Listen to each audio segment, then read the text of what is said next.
Good morning friends. हम चर्चा कर रहे थे पार्टनरशिप में। तो आज देखते हैं आगे का टॉपिक है हमारा आज पार्टनरशिप डीड। तो देखो पार्टनरशिप डीड क्या होता है, मैंने इसके बारे में हमको समझना है।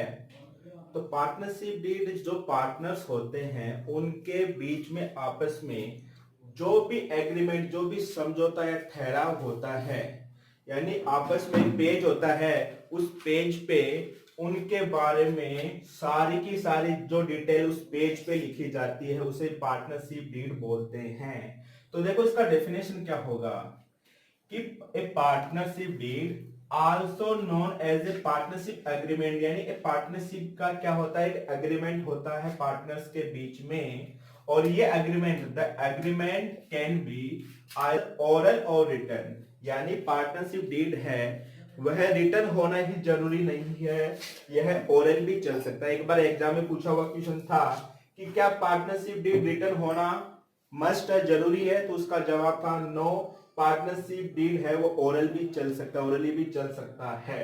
तो ये इसकी डेफिनेशन हो चुकी है। उसके बाद में कि उस पार्टनरशिप डीड जो पेज होता है उस पेज पे क्या क्या चीज लिखा जाता है, तो उस पेज पे लिखा जाता है आप लोगों का कि content of the partnership deed, यानी उस पार्टनरशिप डीड में जो पेज में लिखे जाने वाली बात है, number 1 name and address of the firm and partners, यानी फार्म और पार्टनर होते हैं उनका नाम और उनका एड्रेस लिखा जाता है। Amount of capital to be contributed by each partner, प्रत्येक पार्टनर के द्वारा कितना कितना पैसा लगाया गया यह बात उसमें लिखा जाता है। The accounting period of the firm, firm का अकाउंटिंग पीरियड क्या है, इसके अलावा इसमें यह होता है कि कौन से टाइप ऑफ अकाउंट मेंटेन कर रहे हैं। Next profit and loss sharing ratio, कि पार्टनर्स का जो प्रॉफिट एंड लॉस रेशियो है वो क्या रेशियो होगा, इक्वल होगा या जो भी अदर है वो होगा। Rate of interest on capital loan and drawing से, कि इन पे इंटरेस्ट की रेट क्या रहेगी, एंड द राइट अधिकार duty and liability of each partner, कि प्रत्येक पार्टनर की क्या क्या ड्यूटीज है, क्या क्या उनकी लाइबिलिटीज है, इनका भी पूरा डिटेल लिखा जाता है। और पार्टनर्स का अकाउंटिंग मेथड, लेखांकन मेथड कौन सा है, यह भी उसमें लिखा जाता है। अब नेक्स्ट देखते हैं हम लोग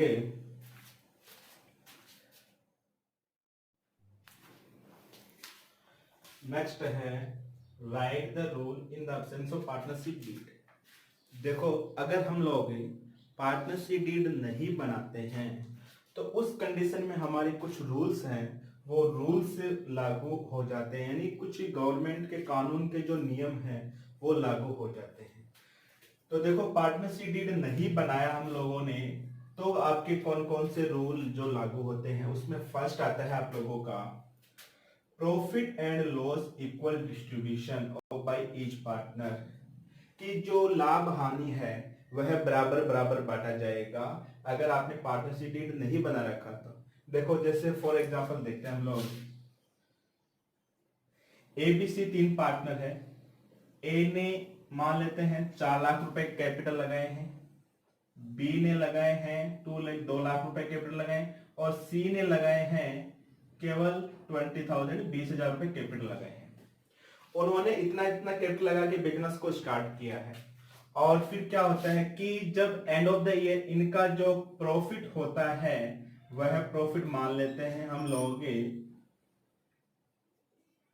30,000 रुपीज हुआ है, उनका प्रॉफिट कितना 30,000 रुपए हुआ है।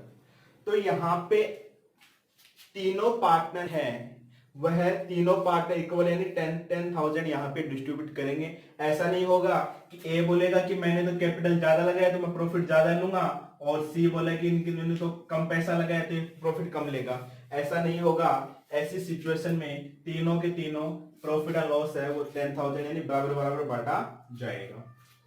सेकंड पॉइंट है salary bonus and commission are not payable, यानी किसी भी पार्टनर को सैलरी नहीं दी जाएगी, ना ही बोनस दिया जाएगा और ना ही उसे कमीशन या एक्स्ट्रा रेमुनरेशन जो भी होगा कुछ भी नहीं दिया जाएगा। कब?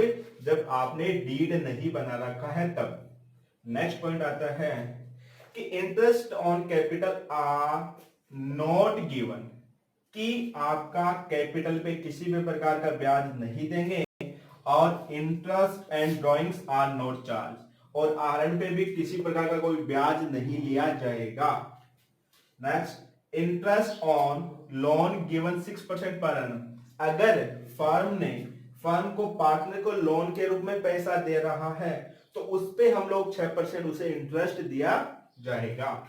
नेक्स्ट है पांचों पॉइंट कि each partner carry the business and take the copy of the business record, कि प्रत्येक पार्टनर को बिजनेस को चलाने का अधिकार होता है, और कोई भी पार्टनर बिजनेस के जो भी मेंटेन ऑफ रिकॉर्ड हैं, बिजनेस के रिकॉर्ड्स अकाउंट्स के, उनकी फोटोकॉपी ले सकता है, और बुक्स को जांचने का भी उसे अधिकार होता है। वो अपने